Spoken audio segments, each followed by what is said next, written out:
Hi everyone, welcome to another episode of Reviving Vet Med. In today's bonus episode, you will hear a conversation that I have with Dr. Stacey Cordivano, host of the Whole Veterinarian podcast.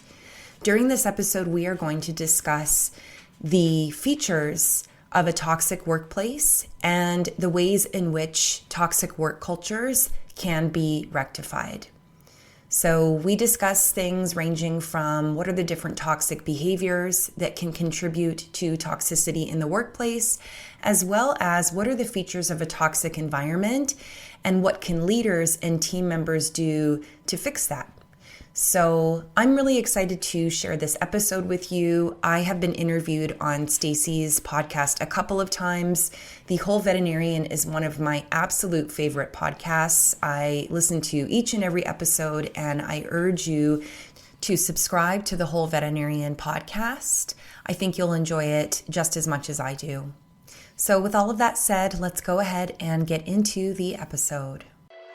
This is the Reviving Vet Med podcast, and I'm your host, Dr. Marie Holowaychuk. And my mission is to improve the mental health and well-being of veterinary professionals around the world. Hi, Marie. Thank you so much for joining me again. How are you? Hey, Stacey. I'm great. It's really good to see you again. You too. So you've joined me before, and we've talked about, mental health and well-being and its effects on veterinarians. And today we wanted to dive into a related but slightly different topic, which is the idea of workplace toxicity, how it affects employees, what leaders need to do. And we're kind of just going to dive into all of it. So thanks again for being here to talk about that. And would you kind of define workplace toxicity? Because I think we can all have a sense of it, but I'd like to get us all on the same page. Yeah, for sure. So, there isn't a great definition out there. So I think if you Google on Wikipedia, you might be able to come up with something that's meaningful. I think we can all imagine walking into a workplace and just feeling the tension. And that is, in essence, what a lot of researchers will describe it as, a situation that's feeling very tense and uncomfortable for various different reasons, which we'll talk about, amongst those staff members, as well as broken communication. So it becomes this vicious cycle where people aren't communicating well, or they're avoiding communication because of certain toxic behaviors or toxic circumstances. And then that further perpetuates a disconnect and tension between the team because we're not talking and we're not communicating. And then from your understanding, is this often divided into support staff versus veterinarians, or do you see it as like an entire clinic or practice problem? Yeah. So I think when in the research, when people have looked at toxicity in veterinary practices, what they have found is that there's two main contributors. There's toxic behaviors, and there is factors that contribute to the toxic environment. So from a toxic environment perspective, even having like front staff versus back staff conflict, that can lead to a toxic environment. You can also have toxicity just within certain groups within the hospital. And so I think, people have probably heard the term microculture before. So we have, the overall culture of the hospital, and then we can have the microcultures within different groups, or even just within different dynamics within the hospital. And those can, carry their own weight and issues with them as well. Yeah, got it. Okay. And so what are some contributors that you would say add to an environment of toxicity?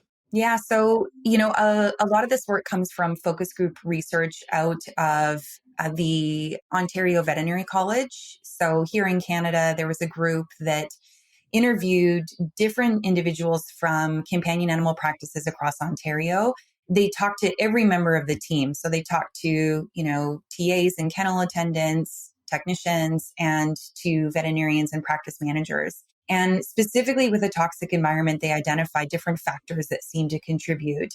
And one of those factors, and I'll give an example as well, is changing the rules. So this, in essence, happens when you have different policies that apply to different people. So I'll use an example that I have been exposed to working in specialty practice, where I've worked in a specific corporate-owned practice where they have a uniform policy. And the policy states you must wear, our color scrubs with our specific logo showing on some spot of your scrubs. And what they found in their hospital is that the vet techs are really adherent to this rule. They show up with their scrubs. They don't deviate. When they do deviate, they're actually pulled aside and told, you need to change. This doesn't adhere to policy. And what they've been seeing is that the specialists at the hospital have said, forget these, gross corporate scrubs. We're going to buy our fancy fig scrubs, which is like, of course, all the rage now. Mm-hmm. I'm still wearing my old school scrubs. I haven't yet gone over to the fig side, but this has created a lot of tension amongst the team because the vet techs are looking at the specialists and saying, well, why aren't they held to the same uniform rules that we are? And it's created a tremendous amount of just contributed to tension and toxicity within the team. So that would be an example of changing the rules. Another thing that we can see is that turnover, of course, can have a huge impact on toxicity. And there's many different reasons for that. I think sometimes what happens with turnover is that it's not just that we're losing someone and having to bring on someone new and adjust to them and, perhaps pick up the slack as they're learning and adjusting to their new job. But very often what we're seeing in practices is because we're so short-staffed right now, is that many practices are just forging ahead despite turnover. Mm-hmm. So they're not actually replacing those team members. And this leads to another contributor to toxicity, which is imposing unrealistic expectations on the team. So, we've all been in situations where someone doesn't show up for their shift, someone's sick. This happened all the time during COVID, where it was like someone's in isolation, someone has a child that's sick, they have to stay at home. And we forged through that, to the best of our ability. What we're seeing now is it's just kind of become this perpetual, short staffing within hospitals. And that's led to a lot of, again, tension and exhaustion, quite frankly, among team members. And I think you and I both know, I can certainly attest to this. I don't show up as my best self when I'm feeling exhausted and super stretched and trying to do the work of 3 people. And so that can often then lead to these undesirable behaviors that happen. We get snippy, communication breaks down, and then it just, becomes this vicious cycle where people are like, well, I'm going to take a day off too, because I'm tired of, doing this really challenging work. So, those are just a few different things. A couple of other factors that they identified as well in that research was the sense of not feeling appreciated. A lot of the times this comes down to our leadership team, whereby team members, especially if they have been doing the work of 2 people for, months at a time, they start to feel like, what am I doing? Like, why am I pushing myself over the edge for this job? And what's in it for me? And, they start to question, am I getting compensated appropriately? Are the benefits worthwhile? They start to look elsewhere and look at other practices and other individuals and start to compare. And that can lead to a lot of resentment. I've spoken with a lot of team members that have shared, my practice has an ad open for a new role and they're offering more than I'm currently making. And I've been here for, almost 10 years now. And again, that just creates a lot of frustration and discourse among the team. And then last but not least, we have lack of consequences, which can lead to a toxic environment. So this is where individuals behave in a way that is not appropriate, or, maybe they're perpetually showing up late or whatever it might be, and they're not held accountable. So again, this comes down to ineffective leadership. Sometimes it comes down to practices that don't have good norms for behavior established. It's not actually clear to the team members what's expected of them. And so it becomes kind of a free-for-all. People are just doing their thing. They're not being held accountable. Other team members are witnessing this behavior and they're thinking, well, why am I showing up on time? Why am I behaving myself? Why am I being respectful and kind and communicative? And then you can imagine it just kind of escalates from there. I'm sure we can think of many, many other contributing factors, but those are certainly the big things that have been identified to date in the research that contribute to a toxic environment. Great. Okay. There's so many things swirling in my head, because so much of that is so interrelated. And, I'll come back to leadership, but, especially with the no consequences, like the word resentment just like pops into my head. Like that is a negative emotion and the start of so many breakdowns. It's also so intimately tied with burnout, like the emotional exhaustion or physical exhaustion, and then the turnover. I mean, it's just like one big vicious cycle. So where do people even begin to like start addressing this? Or is that where we dive into leadership? Because so much of this comes from improved leadership. Mm-hmm. Yeah. Well, and I want to go back to what you said, Stacey, which is so important. And that's the strong tie to burnout, because you're right. You look at all these different factors, the changing of the rules going to create resentment, lack of consequences, not feeling appreciated, resentment, unrealistic expectations, resentment, and like you said, the emotional exhaustion, the cynicism, even feeling like people aren't being efficacious on the job, especially when our expectations aren't realistic. All those three symptoms are indicative of burnout. And it's interesting, the same group that has conducted this research has demonstrated in other studies that having these toxic environments, having this ineffective communication, these teams that are not working well together, this sense of tension and frustration on the job is highly associated with burnout. So we know that people's burnout scores are higher when they're working in a toxic environment compared to when they're working with a healthy environment. So yeah, what do we do? How do we address this? And, I think a lot of this comes down to really fundamental things within the practice. So I think it's super important that the practice leadership, whomever it might be, an owner, a manager, co-owners, whomever, that they really sit down and think about what sort of a culture that they want to create within their hospital, or that they want to shift to within their hospital if they're moving out of a toxic culture or a toxic environment. I think it can be very helpful, and I know that you've talked about this before, to have really clear practice values, and not just those specific values, but what behaviors are tied to those values. Because, I work with a lot of practice owners who say, oh yeah, we've got our practice values, and they're, teamwork, respect, trust, whatever it is. Then you ask them, great, so what does that look like in the clinic? And they say, well, what do you mean? And so they haven't taken it to the next step to really think about teamwork looks like I show up on time so that I'm there to help my team. If someone's sick, I might have to, step in and work in someone else's role. I want to be flexible, like we really iron that out, hopefully from the direction of leadership, but also with the inclusion of the team members themselves so that they can share what they feel is reflective of that behavior versus what is not reflective of that behavior. And then that's where the holding people accountable comes in. Because if you have really well established values and norms for behavior that are associated with those, yes, in some circumstances, the leadership may have to hold people accountable, but it becomes so ingrained that even the team members are holding each other accountable because they, believe so strongly in these values and these behaviors that they helped create, hopefully, that they're willing to stand by them and, enforce them or remind people of them as well. Yeah, I think the inclusion of the entire team, I mean, that ties back to psychological safety, which is also intimately wrapped up in this, but it's important to note because you can't just assign a set of norms or behaviors to a team without their involvement. And I think that's probably a misstep that a lot of leaders take because that's not easy to do. It's much easier to just write a list of things that you think are important, but taking the time to really work through it with your team, I would imagine is so helpful. I've done it in at least mentorship groups that I work with. I mean, I don't lead big veterinary teams, but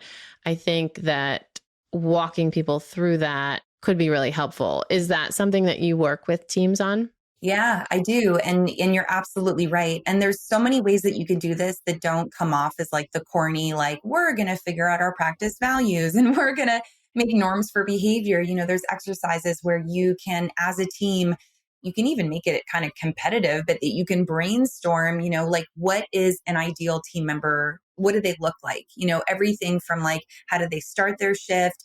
How do they behave during the shift? How do they end their shift? And, you can have a little bit of discussion about this because there are going to be different perspectives on what an ideal team member brings into the practice and into the team. So really just looking at it from that perspective. You can also look at it from the lens of what sort of experience do we want for all of us? What experience do we want our clients to feel when they come into the practice? And what I've noticed with teams that I've worked with is that very often what they're trying to cultivate for the client experience mirrors what they are also collectively trying to experience as a team, right? So you can look at it from these different lens of perspectives, and you can also do it from like a positive and a negative slant. So what is our ideal team member and what would not be, an ideal situation, or what would be the antithesis of that particular behavior? And I think that part, while it might seem negative and nitpicky, is really important to identify, because what one person might feel is inappropriate in the workplace, for example, language, I'll use the example of language, swearing, profanity, whatever. Some people feel like that's, an expression of who they are and, their way of having fun and connecting with their team. And others might feel like that there's not a place for that in the veterinary workplace. So it's not that there's a right or a wrong answer. It's that we just engage in discussion as a group to come to some sort of middle ground or agreement about ultimately, this is what we feel comfortable with as a team putting forward as how we want to collectively show up together. Yeah. And this may be a tangent, but in my head, it's related. I think that teams can also do that for client behavior, right? And then if leadership supports them through that, then it's just another way to show that they're supporting their team. Like if we've agreed a client shouldn't speak to us this way, we need to hold them accountable, because again, all of this is related to turnover, which costs money and affects how clients are satisfied or how clients are treated or patient outcomes. So it seems sort of intimately related, and another kind of another workshop to do, it would be to create norms for clients. Agree? Yes, I 100% agree. And I think it goes back to your earlier comment on psychological safety, whereby if we know, remember that clients are unfortunately a source of psychological harm for us in the workplace. That's the reality. I don't want to say that clients are the root of all of our issues in veterinary practice. That would be an oversimplification. But we can experience a lot of distress because of the ways in which some of our clients treat us. And so what can be very helpful for safety and well-being within the team is to know that there are these boundaries in place, that we've decided collectively as a group, these behaviors are not acceptable. These are the consequences, or this is the procedure that will unfold if we are to witness these behaviors. And that does provide comfort there. And, to your point about turnover and everything else as well, any situation where we know that there are going to be steps taken and that there is going to be an endpoint so that this is just not left to persist, whether it be a client that is just left to their own devices to treat us however they want for however long they want, or whether it's a situation in the hospital where we find ourselves short-staffed. And, it's just sort of like, well, we've got this job opening, so we'll just wait for someone to apply and we'll keep pulling up our bootstraps and getting the work done. Those aren't realistic nor safe situations for our team members to be in. So we want to make sure that it's clear, we will tolerate X amount of behavior for X amount of time. And once a client is given however many, warnings or talking to, that they will be let go from the practice. Similarly, we will work to this workload with this number of people for this many weeks or months. If we have not had this position filled by the end of next month, we will be adjusting, our caseload or our appointment schedule or whatever it is accordingly. That gives people the guardrails to feel that they are being cared for, that their, well-being matters essentially. Yeah. And I have to imagine that has been shown. I mean, this just seems like common sense, but that has been shown to increase personal engagement within the workplace, which I know is related to well-being, but also turnover and all these things that we've been talking about. Yes, 100%. Yeah. Okay. So those are some maybe organizational changes to consider. What are some things that individuals could consider doing for themselves as far as their roles in a toxic work environment? Yeah. So, there are a few different toxic attitudes that have been identified that I think are important to touch on. And I think I have to be honest. I do believe that a lot of these toxic attitudes come out because individuals are within a toxic environment. So I don't ever want to say that, this is all on the individual to just watch their behavior and to take responsibility for the whole environment that they've created. I don't think it's that simple. I think it's very bidirectional, that these can feed off of each other. So in the way that we've got all these factors that can lead to a toxic environment, we also have many different individual attitudes that can also perpetuate that toxic environment as well if left unaddressed. And so I think sometimes, again, we don't even realize we're doing these things and that this can be impacting the team. But one of these things is wanting to be the go-to person, so we've all worked with these individuals, and I kind of like being the go-to person sometimes. Like, I love it when people are like, oh yes, like, you're the criticalist on duty today. We've got this really cool case we want to talk to you about.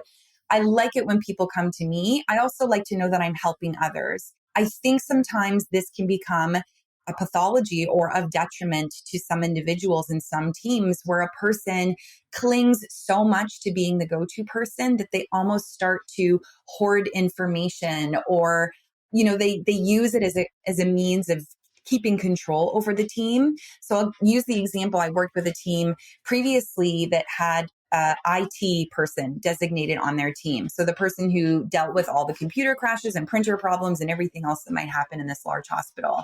And this person prided themselves on being the go-to IT person. But what that meant was that person had all the passwords. They had all the protocols in their head. They knew everything to do in the event that there was any sort of IT crisis, and nobody else had this information. And so that was a problem for this practice. And it would be a problem for any practice, because the reality is what happens if something happens to that individual? So there's that piece of it. And there's also the piece that, we spoke before about resentment. This can lead to resentment or frustration when people feel like, A, I could be doing this job myself just as well. Like, I don't need to go to this person.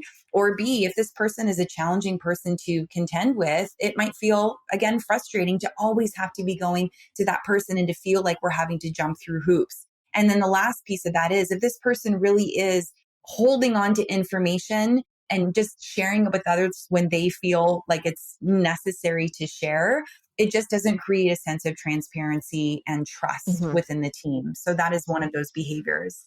We also have our, mood polluters on the team. These are individuals that, again, and I mean, I got to be honest, I'm not always rainbows and butterflies for every one of my shifts either. And we also must be mindful about how our negativity can impact the team. And the research has shown that one individual's negativity has an effect that is much larger than a 1-to-1 ratio. So it really can ripple out throughout the team. So we all have bad days, and we all have situations in particular that trigger our bad moods.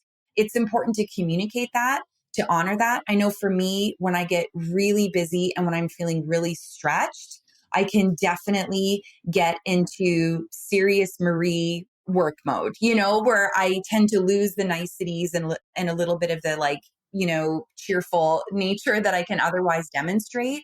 And so it's important for me to share that with the team. If I'm really worried about one of my patients, or if I'm feeling super stretched, or if I had a conversation with a client that was really challenging or upset me in some way, it's important to maintain that open line of communication where I might just share that with the team. Again, not to vent, not to dump, not to bring them down, but to just say, you know what? I'm not feeling like myself today. I'm dealing with XYZ.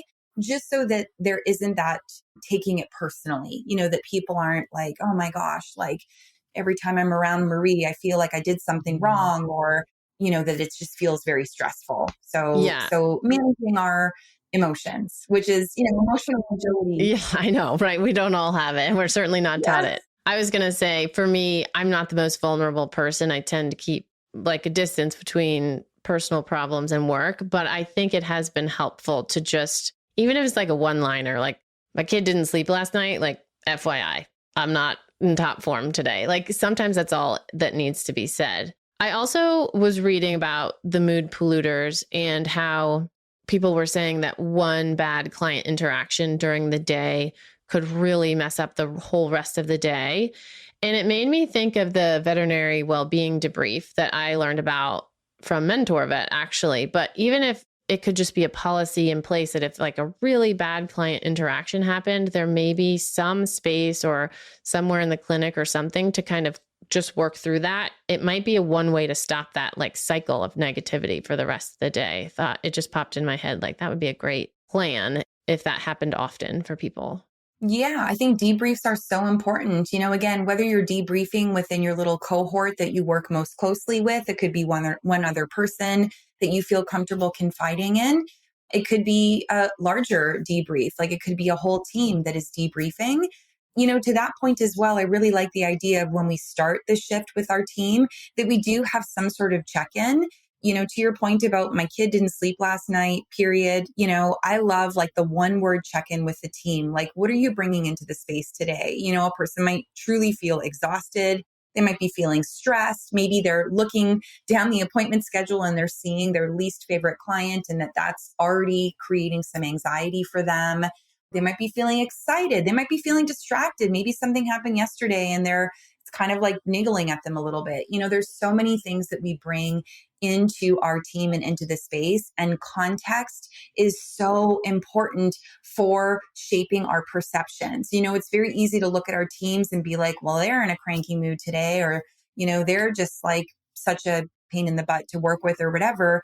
If we have that understanding of what they might be holding, whether it be in their personal life or even within the workspace, within the work that they're doing that day, it just helps to, enhance our empathy and understanding and our compassion for each other. I think same goes for our clients when we can really understand, what they've got in the background and what they're bringing into the practice as well. We can't always, ask them to share that with us. We can only presume what might be happening for them. But with our teams, if we have built that trust there and that openness, again, I don't advocate for like airing out all of your laundry and just spending the whole day like rehashing the argument that you had with your partner the night before. But if there is stuff that's heavily weighing on you, to just simply share that and then move on, it just gives the team a better understanding of where those mood, shifts might be coming from. Yeah. Do you have a sense? I spoke to someone on the podcast and he mentioned that they do a team check-in every morning. And I was like shocked. I haven't worked in that many places, but none of them have done that, nor do people even start at the same time. Do you have a sense of how many practices are doing a team check-in daily, even if it's like 20 minutes?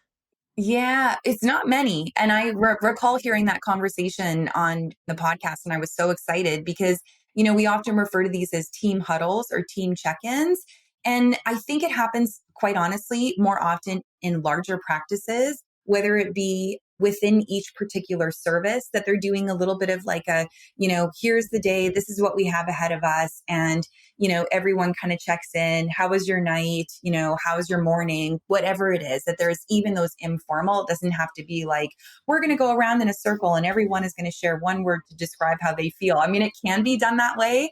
That's definitely how I've done it when I've come on shift with people, because usually I'm walking into an ICU and I've got one or two techs I'm working with, one or two TAs, the ER doctor, maybe an intern, there's people there. And so if we have the opportunity and it feels comfortable to do that, then I will, invite that share. Again, it takes a little bit of vulnerability. So I tend to be the one to go first. And I always give people the option to pass. If they're not feeling comfortable or confident, in voicing that, then that's okay too. Very often as well, I brought like a little prompt, like a feelings wheel. I don't want to get too like into the weeds of, and you don't even have to look at it as feelings. It could just be a word, what word best describes what I'm bringing to the team today, and then just give people the comfort to say, I just share with people, just say what the first thing that pops into your head. Yeah. And then there's no right or wrong answer here. I love the bringing the feelings wheel because we don't often can't name enough feelings. So it's probably really helpful for people. Yeah, I think the average human, the most feelings they can name is like less than 10. It's very few. And I know. I thought I heard somewhere it was like 3. Yeah. Yeah. Okay. Any other thoughts for individuals to consider? Not that, like you said, not that they're fully responsible, but just to be mindful of. Yeah. One of the things that came up a lot in that focus group research as well was the idea of that's not my job.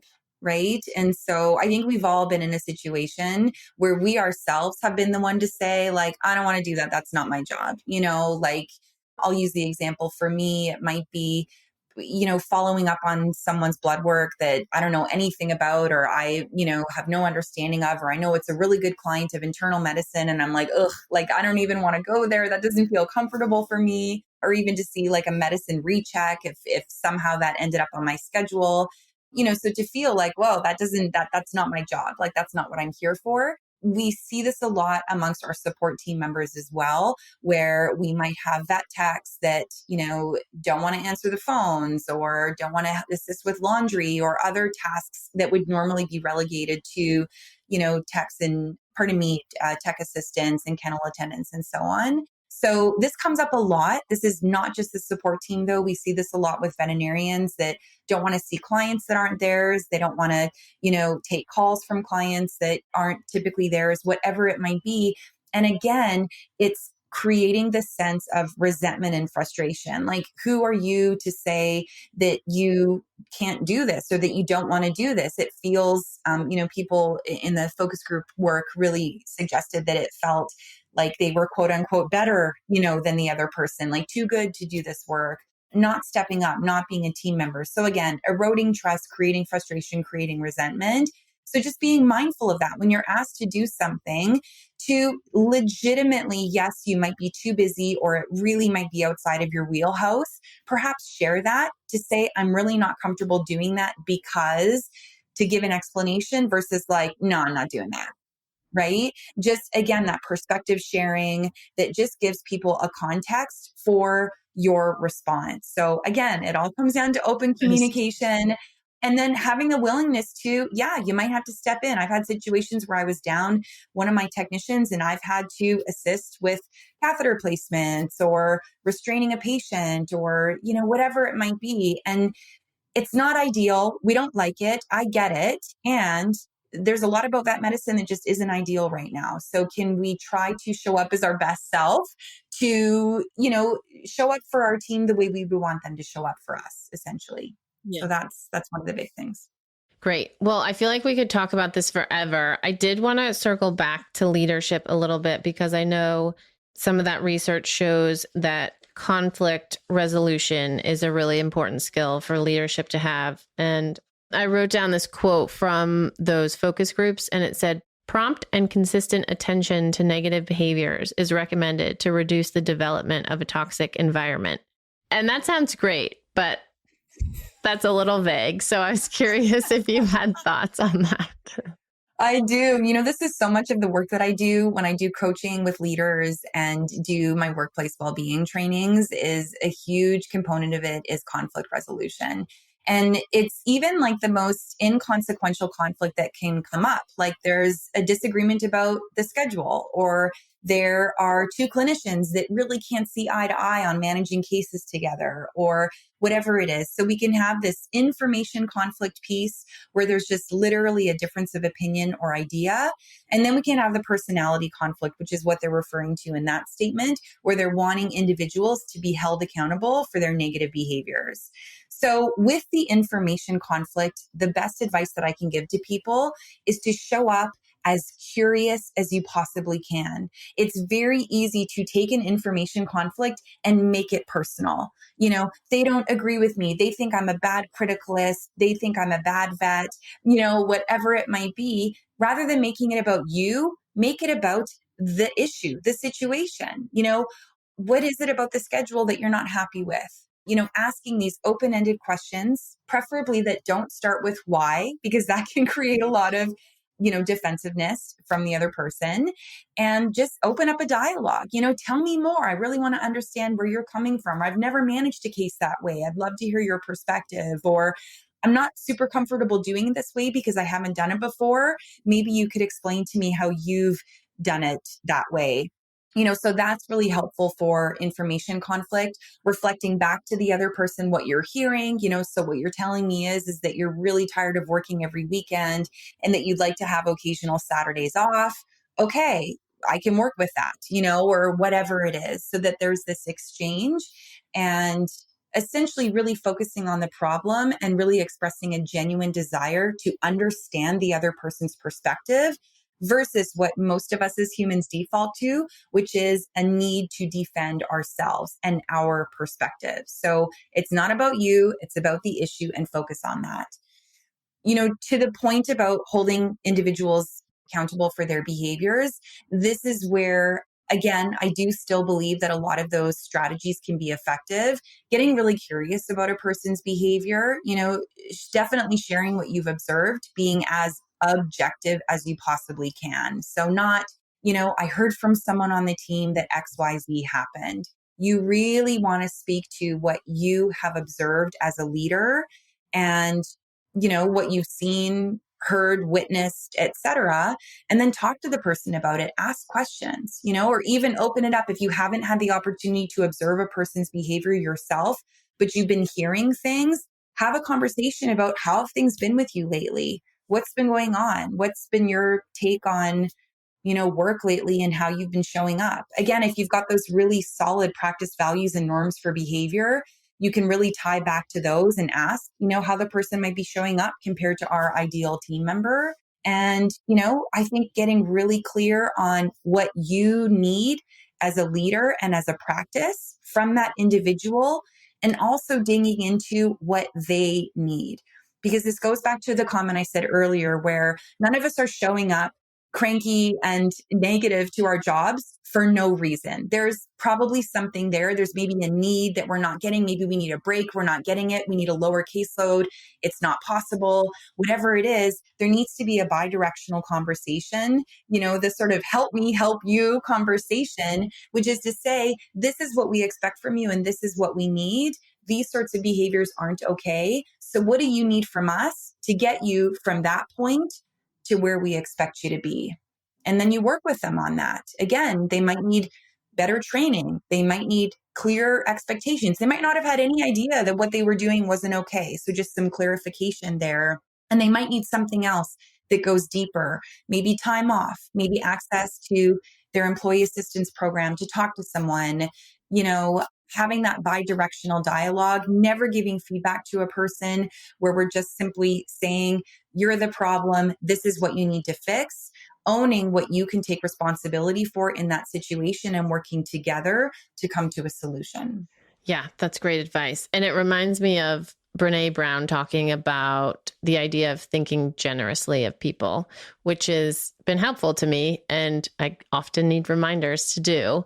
But if you're thinking, that's in that same line, right? Think generously. They're not coming here to be a terrible person. Like they join this practice for a good reason. So great. Always giving people the benefit of the doubt. Always. Well, thank you so much for all of that insight. I know you're working so hard to help people with things like this. So what is going on in your world that people can get involved in? Oh, thanks so much for asking. Yeah, I'm very passionate about helping practice owners and practice managers, lead healthy and non-burnt out teams, healthy, thriving teams. So I do work with people one-on-one if individuals are looking to boost their leadership skills, or if they simply need guidance about some of the things we talked about, getting clear on these values, these norms for behavior, gaining some of the skills that will help them address conflict, deliver feedback to their team in a way that is productive, all those sorts of things. So people are welcome to reach out to me. I also have my workplace wellbeing program that runs a couple of times a year, and that'll be running again this fall. And there's information about that on my website. And I'm really excited about some practice leadership retreats that I will be launching this fall as well. So those will be virtual, in person at some point in the future, but starting with virtual, and just opportunities for practice owners to come together and to commiserate with each other, to share in all the struggles that everyone experiences, even though it feels like you're experiencing it all by yourself, and working together with group coaching, with workshops and different exercises to move through some of those challenges that we're experiencing today. Oh my gosh, I almost forgot to ask you the question that I ask everybody that you probably were expecting. What is one small thing that has brought you joy this past week? Oh, it has to be my daughter, Bethany. We went to an amusement park this past weekend and just seeing the joy on her face, like sitting on the little horse, going around the carousel. I think we went around 10 times on that ride. It was amazing. It was that just nothing makes me happier than to see her so happy. That's awesome. They are a lot of work, but man, they are cute too. So Indeed. Perfect. Thank you for sharing. That's great. And you have a great podcast. I'll make sure to link to that and your website and your Instagram, which are all super helpful resources. So thank you again for being here. Oh, it's my pleasure, Stacey. Thanks so much for having me. So that's it for this episode of Reviving Vet Med. I hope that you enjoyed listening to my conversation with Stacey as much as I enjoyed having it. I urge you to think about one thing that you're going to do right away after listening to our conversation today. Maybe that is changing something within your workplace, or maybe that's simply sharing this episode with somebody else who you think might benefit. And if you have the time and have not already done so, please subscribe to the podcast or leave a rating and review. We really appreciate it. It helps to get our podcast in front of new listeners. If you're interested in subscribing to the Whole Veterinarian podcast as well, please check the show notes. I will link up to Stacey's podcast there, as well as share other resources related to this episode. And if you have any questions about today's episode or suggestions for future topics, please email us at podcast@revivingvetmed.com. I'd like to thank my assistant, Valentina, for producing this episode, and I'd also like to thank you for listening through to the end. I hope you'll tune in next time. Until then, take care of yourself. Bye now.